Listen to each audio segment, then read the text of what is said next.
Bom, por incrível que pareça, eu vou ter aqui comigo de novo o Paulo Cleto, mas eu acho que o momento é bem propício. A gente está exatamente esse ano, agora, fevereiro de 2022, comemorando 30 anos da vitória do Brasil sobre a Alemanha na Copa Davis. E a gente vai ter agora, daqui a 2 semanas, exatamente de novo o confronto Brasil e Alemanha, agora sendo jogado no Centro Olímpico e não mais no estacionamento do Barra Shopping, onde ele era o treinador do Brasil, eu lá também, e muita gente aqui acompanhou aquela vitória do Brasil sobre a Alemanha.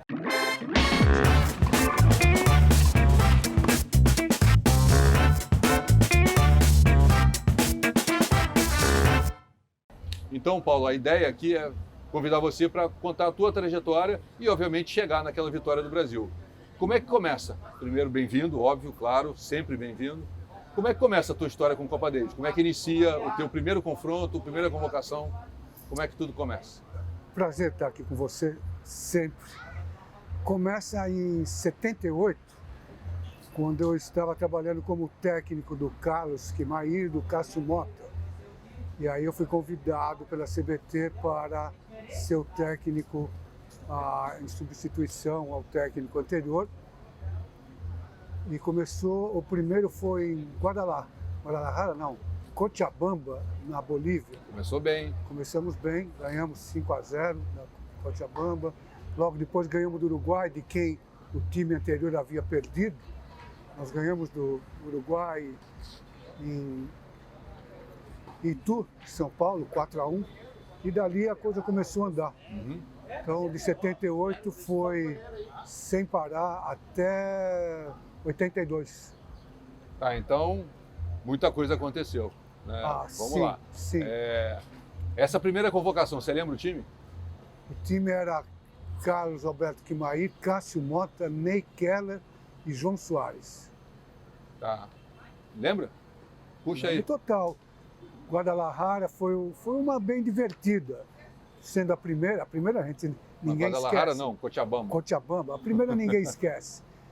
Eu lembro que o Cássio teve uma bela vitória sobre o Martínez, que foi 30 do mundo. Martínez, do Branquinho, foi o melhor tenista que a Bolívia já teve. O Carlos Quimair ganhou do Carlos Alvarado, Dom Alvarado. O Benavides estava nessa brincadeira aí? Não, o Benavides estava machucado. Ele não jogou. Ele jogaria no lugar do Alvarado. Nós ganhamos a dupla. E aí, quando nós fomos para o terceiro dia, nós já estávamos com a fatura fechada. E eu coloquei o João Soares para jogar o quarto jogo. E essa foi uma das boas histórias, porque o João Soares jogou com o Martínez, abriu 2-0, aí ele decidiu que não estava de bom tamanho e queria deixar o caldo engrossar. Aí ele deixou o caldo engrossar. Quando ele estava para perder o terceiro set, ele vira para mim e fala: "Pois é, Paulão, eu vou ter câmbio." Eu falei: "Você vai ter câmbio ou tá com câmbio?" "Não, eu vou ter câmbio." Eu falei: "Nunca vi alguém vai ter câmbio. Quando você tiver com câmbio, você me fala, vai lá e joga." E ele foi engrossando o caldo e falou: "Não, eu vou ter câmbio." Eu falei: "Pô, você falou isso 20 minutos atrás e não teve câmbio, então joga." E aí nós acabamos brigando e entrou na quadra, aqui atrás de mim, entrou a consuleza do Brasil na Bolívia e falou: "Não, o senhor está maltratando o tenista, o senhor não pode fazer isso com ele está passando mal." Eu falei: "Olha, fala o seguinte, é só a consuleza da cerca para lá, aqui quem manda sou eu e ele vai continuar jogando." E aí eu virei para o João: "É bom sei lá ganhar, porque senão o bicho vai pegar." Ele acabou perdendo 4-7, 6-0, mas no quinto set, ele, meio que sob ameaças, ele ganhou o jogo. E o Nekeller jogou? Jogou dupla? Não, o Nekeller, ele jogou dupla com o Carlos Quimair. O Cássio jogou só assim. Tá, isso aí foi a primeira vitória, o primeiro confronto, né? E até o final, como é que aconteceu depois na sequência? Depois nós ganhamos do Uruguai, ganhamos do Equador e perdemos da Argentina. Perdemos da Argentina em Buenos Aires. Quimair machucou no primeiro dia, teve que abandonar. E aí o time meio que desmoronou. Cássio perdeu do Clerc. A dupla ali já era o Cássio e o Quimair. E já eram o Cássio e o Quimair ali? Não eram tanto. O Cássio tinha 18 anos na época. Então, acabamos perdendo fácil para a Argentina, tem meio que a Argentina meio que por aqui. Então vamos tentar seguindo Vamos cronologicamente, né? São 18 anos, o Sim, negócio vai longo. não, a gente não vai fazer, mas ali, pulando etapas. Aí nós tivemos, na verdade, o jogo contra o Equador, que foi um jogo memorável, porque foi decidido só na segunda-feira, depois de nós perdemos para a Argentina, foi um jogo lá no Equador. Foi um dos jogos mais memoráveis da Copa dele, não vou nem entrar, mas eu sei que o quinto jogo... Por acaso, esse foi o que você e o Kimai quase brigaram? Foi. Porque nós brigamos numa boa. Porque sim, porque... Eu tive que dar um ipom nele. Exatamente. Eu dei um ipom nele porque ele ia dar uma raquetada no meio da cabeça ele conta isso. Árbitro. Na conversa dele, ele conta isso. Vocês brigaram porque você estava tentando impedir que ele brigasse. Ele ia abrir a cabeça do árbitro, porque eles estavam nos roubando descaradamente. E uma hora ele foi com a raquete na cabeça do árbitro, eu tive que abraçá-lo e dar uma rasteira, e aí foi. Eu sei que o jogo final era ele e o Gomes. E o Gomes abriu 6-1 e break no segundo. E eles estavam massacrando, estavam roubando, estavam batendo na gente, ameaçando. Eu tive que dar um soco num juiz de linha, deram porrada em mim. Tava um angu dos grandes lá, tava bem Quem sofrido. assiste Copa Televisão não imagina, né? Que isso já teve, existiu. Era como Copa Libertadores das antigas. Isso aí era em 78, 79. Aí eu sei que ele falou, eu não aguento mais, o Cássio já tinha dito que não aguentava mais. Eu falei, faz o seguinte, tá liberado, pode fazer o que você quiser. Eu estava tentando contê-los para não pirar. Aí ele falou, tá liberado? Eu falei, tá liberado total. Aí ele começou a aprontar mesmo. Ele fala que ele pega um cara da arquibancada e vira esse cara ele vai e começa...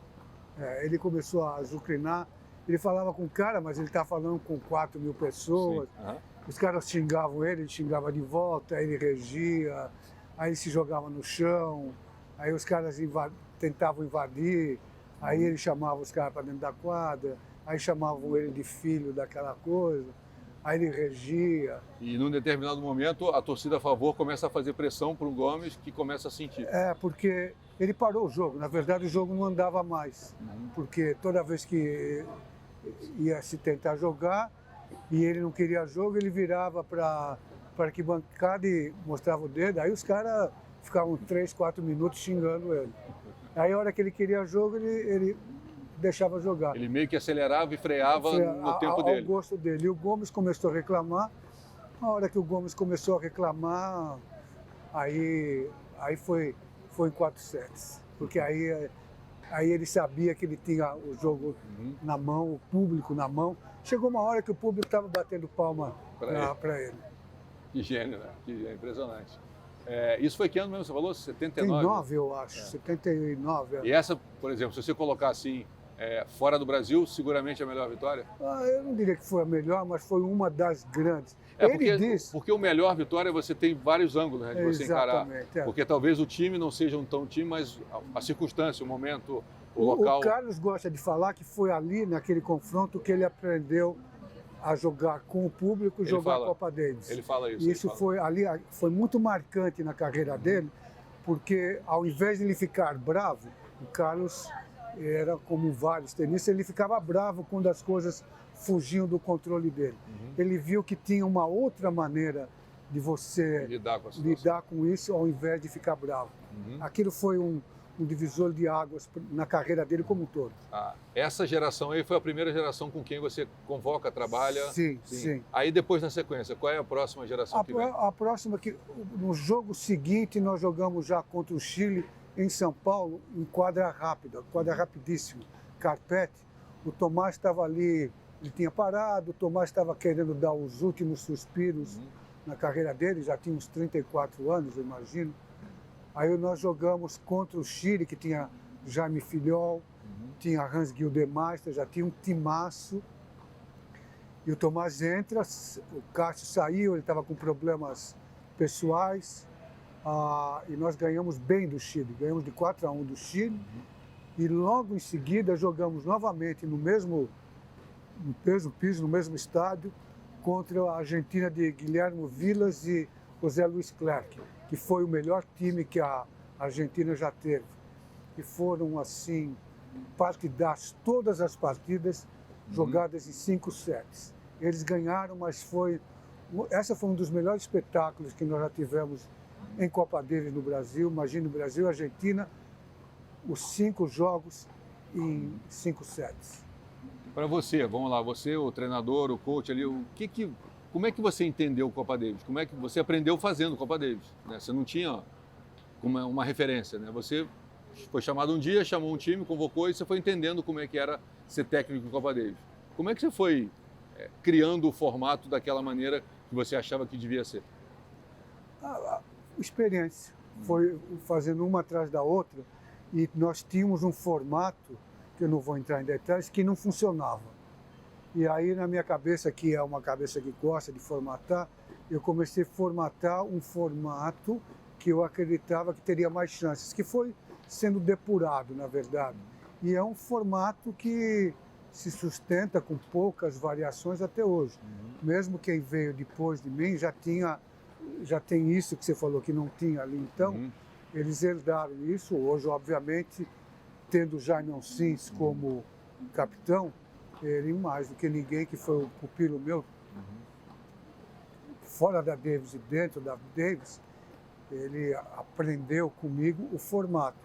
E ele manteve esse formato com as variações que ele achar que deve fazer. Obviamente, cada um tem a sua personalidade, cada um traz a sua história para se ajustar. Mas o formato foi se desenvolvendo através da experiência, através dos confrontos. E como você falou, era um formato mesmo. Exatamente. Foi desenhado, talvez não planejado, mas ele foi acontecendo, né? Ele foi surgindo. Ele foi. Cada vez que a gente saía, sempre o confronto tem um espaço de tempo para o próximo. Sim, então dá tempo de você pensar... Na Copa Davis dos sonhos, que todo mundo aprendeu a gostar e torcer e tudo mais, não nessa atual, exatamente. Enfim, nessa forma que existe hoje. Como era antes. Então você foi tendo a experiência, mas você tem aqueles meses que você fala, isso funciona, isso não funciona, e você tenta ficar mais com o que funciona. E o que funciona e não funciona depende do time? Sim, você tem que definitivamente considerar o time, considerar os indivíduos, considerar os indivíduos que formam um time. Do lado de lá também? Também. Você tenta fazer com que o seu time seja forte o bastante de personalidade e de técnica para você tentar se impor ao formato dos outros. Às vezes você tem que fazer certos ajustes. Às vezes você se encontra num mato sem cachorro com o seu time. Às vezes você vai conseguindo formar um time, que era uma coisa difícil de fazer, porque tinha que se renovar, não tinha que ser, mas vai se renovando. Mas teve épocas que foram bem mais fortes do que outras, vamos dizer gerações assim. Mais fortes, momentos, até dentro das gerações, momentos de um determinado ano que o jogador está jogando melhor, e aí você tira proveito disso e em outro momento ele não está tão bem, você tem que fazer uma mágica. Mágica não, né? Mas criar, né? Para quem tem assim a curiosidade do que eles estão falando, por exemplo, uma coisa que eu tentava sempre fazer é ter o formato no time de 2 singlistas e 2 duplistas, e ter, teoricamente, um duplista que pudesse, no pior cenário, jogar uma simples também, que graças a Deus nunca aconteceu. Então eu ia para o confronto, tentava ir com 2 singlistas. Esses são meus 2 singlistas e esta é a minha dupla, que não tinham 5 jogadores na época. Você só podia ter 4. Eu não gostava do formato de ter, por exemplo, durante uma época com o Gustavo Kirten, ele foi obrigado a jogar simples e duplas. E ele mesmo confessou para mim que ele não gostava desse formato porque o extenuava. O cara era obrigado a jogar os 3 dias. 3 dias. Mas grandes, eu estou falando grandes jogadores de Copa Davis tinham essa característica de conseguirem jogar 3 dias bem, que é uma coisa dificílima de se fazer, e o que o Gustavo Kirten conseguiu em algumas oportunidades fazer isso. É para poucos. O Luiz Mata também fez pouco disso. E jogou duplas. Você jogou duplas também? Não muitas. Não muitas, porque eu queria fugir daquele formato. Você queria fugir. Foi quando o formato ficou forte. E aí é que a adaptação daquele momento de talvez não ter um duplista que compensasse, teria que ir para puxar um dos dois para jogar para lá. Exatamente. Pois uma coisa, eu lembro com o Cássio Mota. O Cássio começou com ciclista e duplista, e mais para frente eu falei para ele, Cássio, eu quero que nesse momento aqui você se concentre nas duplas. Você vai ajudar muito se você se concentrar mesmo nas duplas, porque para mim você é um dos maiores duplistas do mundo. E de fato, nesse formato que teve Jaime e Nico como singlistas e ele, Fernando Roese, se não me engano, eles jogaram 7 ou 8 vezes seguidas e eles nunca perderam um jogo. E eu não sei nem se eles perderam algum set. Aqui no Rio, esse confronto que nós tivemos, eles mataram o Becker e o companheiro em 3 sets rapidinho. Eles jogavam muito dupla. Paulo, você fala demais, cara. Impressionante. Não, mas a conversa é tão boa que realmente, cara, é difícil encontrar um tempo de break, né? Um momento de fechar, de interromper. Mas, cara, vamos lá. Paulo, obrigado. A gente vai voltar semana que vem, porque a gente não chegou nem ainda no que a gente está comemorando, né? Nos 30 anos da Copa Davis do Brasil e Alemanha. Paulo, obrigado. Pessoal, valeu. Paulo Cleto falando histórias de Copa Davis.